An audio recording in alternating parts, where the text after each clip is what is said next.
Hello, this is Robert Hunt, Superintendent, Chagrin Falls Schools, and we continue to talk to some of Chagrin Falls' finest students and talk about their teachers and some of their experiences in a digital world. Um, I am joined by Claire Quay, who's a junior at Chagrin Falls High School. Claire, how are you? I'm good. How are you? I am good, and we have been waiting for Maddie to join us. Maddie, how are you? Okay, hold on. I want to pause. Okay, we are back. We were having some technical difficulties trying to get Maddie involved in the conversation. So we're going to keep going with Claire here. Claire, thanks for your flexibility. If you had any tech issues, good time to ask that question. The battery is struggling on my Chromebook, but it is what it is. That's about it so far, huh?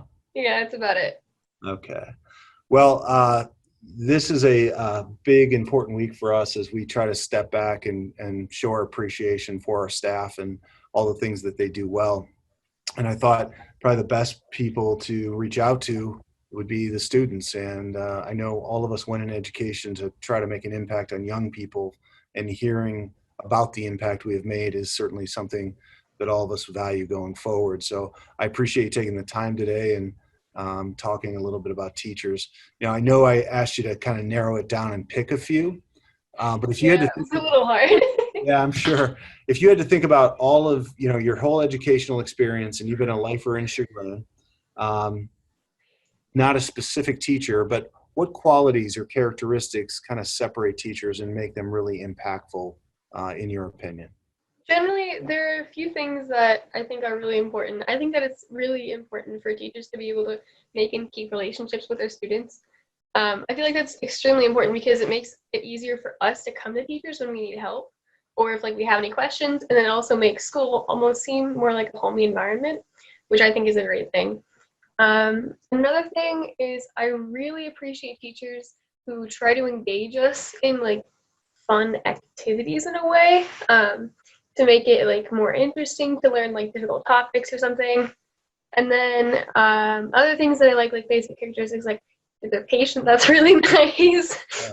And like kind and caring teachers are always really nice. And then another thing that I really appreciate is with all the new research coming out on the different types of learners, I really appreciate teachers who are flexible on the way that they teach to ensure that like it's easy for every student to follow and participate and actually like get the education that they wanted to by coming to Chagrin. So if you had to define yourself as a learner, what would that look like, or what kind of approach would I take? Generally, there are a bunch of like quizzes that have been developed, but there are three main types of learners. There's a kinesthetic learner, which is like active moving and like walking around. There's a visual learner, which is more like mind map and like a lot of like color involved. And then there's an auditory learner. Generally, I am an auditory learner, so that like the lectures actually work for me, which is nice. And then also video lessons work really well, which I've noticed. Gosh, Claire, I'm going to bring you in for our teacher development and talk about the types of learners. Great job. I'm impressed. Well, let's jump into it. And I know you said it's kind of hard to, narrow the list down of teachers in Yeah. Chagrin. But let's talk about your list specifically. And I'm assuming these are in no rank order, but why don't you Yeah.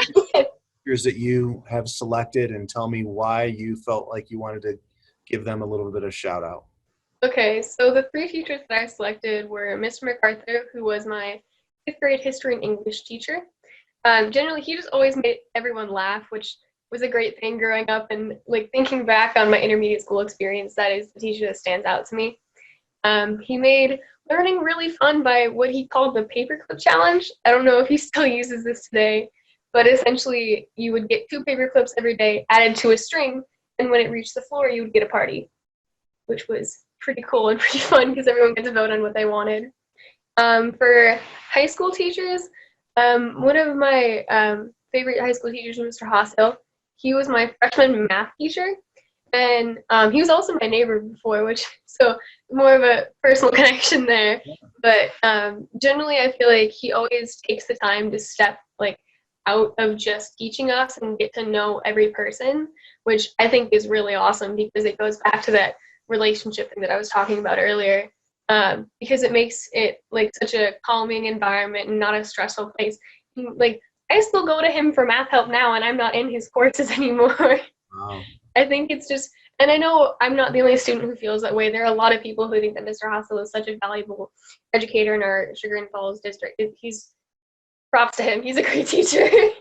Yeah, and another student, kind of same story, doesn't have him anymore, but still goes down either during lunch or during the free time to Yeah, check in or get assistance along the way. So that yeah. certainly says a lot about him and the amount of time he puts in for sure. hmm And then the third teacher I chose was Miss Schoenfeld. Miss Schoenfeld holds a special place in my heart. She's been my teacher for almost 9 years throughout my musical educational process, and I always appreciate that she knows that music isn't for everyone. So if you're not into it, she doesn't pressure you with it, which is really nice. But for those of us who are, music's a big portion of my life. Um, and she always encourages each person individually to follow whatever they're interested in. So whether that be percussion or brass or singing, he'll like get you in. She'll get Mr. Sub, Miss Simoski will get you. Well, wait, Mr. Sub, Miss Schoenfeld will get you in contact with Mr. Petrovsky to learn more about like singing and choir. And I think that the music department in general does a great job of encouraging each of us to pursue our like musical dreams, really. And I think that's such a great thing to do. Well, it's such a great thing for me as superintendent to hear that they're so inclusive because hmm that can be a place that if you take kind of an elitist approach, either you have this talent or you don't, and you weed people out.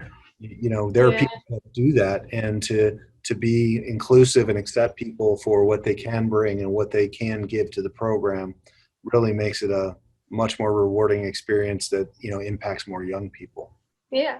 And I love that going along with the inclusiveness. If you are in band, I know that you can't really schedule band and choir in a school day, but I appreciate that like the jazz band is open to choir students as well, which I know I'm part of the jazz ensemble. And the select choir is also open for band kids. So I think that's like such a great way of like balancing if you want to do both. That's incredible. Well, I see the ukulele on the Yeah. wall. Is that good art, or is that something you actually use? I have been learning to play. I've been self-taught. I've been teaching myself for about a year now. It's a really fun instrument. Definitely recommend. Well, I should have put you on the spot and made you sing, but I'll leave that. I'll leave that out. Well, thank you for those insight on some teachers that certainly obviously have made an impact on you and a difference, and I really appreciate that. Before I let you go, I'd love to hear your feedback on kind of this environment that we're in. Now, it's obviously been forced upon us, but talk about it from a student perspective. How is it going in that virtual learning world? So I will say the transition was pretty difficult. Like you said, being forced into it, I feel like kind of pushed a bunch of students to get on the wrong direction of it. They were like, "Oh, I don't want to do this if I'm forced to." But I feel like once you get used to it, it's generally a lot of my teachers have done a really good job of being available when students need help and like quickly responding to emails if we have any questions, which is really nice. And then a couple of my teachers have also put out weekly agendas where like each day they have like their office hours listed, any assignments that are posted, like anything that's due that day, which I really appreciate because it helps me organize as a student. Like I don't have to check Google Classroom 8,000 times a day to see if anything new pops up. Um, Especially, I will say one of the frustrating things is assignments are posted like periodically throughout the day. Like sometimes I'll go on at like 9 in the morning, get started to do my work, and then I'll go back at like noon. There's another assignment. I'm like, oh darn, I thought I was done. Yeah. But generally, I feel like the support that the teachers are offering us is so helpful. Like, especially like office hours Zoom classes. I know I've used those, and those have been super helpful, especially for me for AP biology. But and then all the AP teachers are doing amazing. Like because this coronavirus pandemic has affected the College Board so much in scheduling the tests in the online format, and I feel like they've done a great job of preparing us not only ahead of time during when we still had on-campus learning to the virtual learning transition. They've done a great job to help us stay calm and realize that we can do this and it's not as hard as we think it is. And I So really appreciate that. So you're really insightful in your feedback. I'm curious, kind of being on the other side of this. Does it does it make you think that we should have maybe a different model of education? I don't think one way completely or the other. I think we all would, think is not the greatest that we don't get to interact with kids. But is there something we should learn and glean from this experience and try to incorporate into what was the old way of school? That's a really good question. I hadn't thought of that. Um, I guess one thing that I really like is the teachers are reaching out to students to check in, which I really like. They're like, "Hey, how are you guys doing? I miss you. I miss seeing your faces every day." And personally, as a student, sometimes it's early and you don't want to go. You just want to take a nap, which really just like warms my heart to know that like they actually like are excited to see us as students. And I know I miss seeing my teachers a lot, honestly. But I think that generally one of the main things that has really helped me are video lectures. And as I mentioned before, as an auditory learner, I feel like it's helpful for me because not only do I get to hear what the teachers would be saying, I can also see it in a video form and like gauge their body language if they're saying something and they like realize something might be a little bit difficult to explain. But generally, I feel that if there was a way to like record lectures, this is probably really out there, but like during the school day and then like have teachers put them on classroom if like students were absent so they can go back and watch the content instead of just having to struggle to figure it out on their own. I feel like that'd be really helpful as a student. But That's great generally, feedback. It's great feedback that's for generally sure. the only thing that I can think of there. So what do you miss about the model or the way we do our business or used to do our business the most? I really miss the connection with my teachers because as even though we get to see them on Zoom calls and through videos, it's always nice to just like I know during my lunch period I would always pop in to see Mrs. Phillips every day or Miss Ferensky and I would just hang out. And I thought that was so great to know your teachers not only as teachers but as people too. And realize that they're here to help you and they want you to help you grow as a person as well. And I think that is such an awesome thing that I definitely miss is just conversing with my teachers, not only as a student, but almost like a friend. Great. Well, Claire, I certainly appreciate you taking the time. You're very articulate. You've been very reflective in this, and I'm sure great things lie ahead for you musically and academically. Thank Um, you. for sure.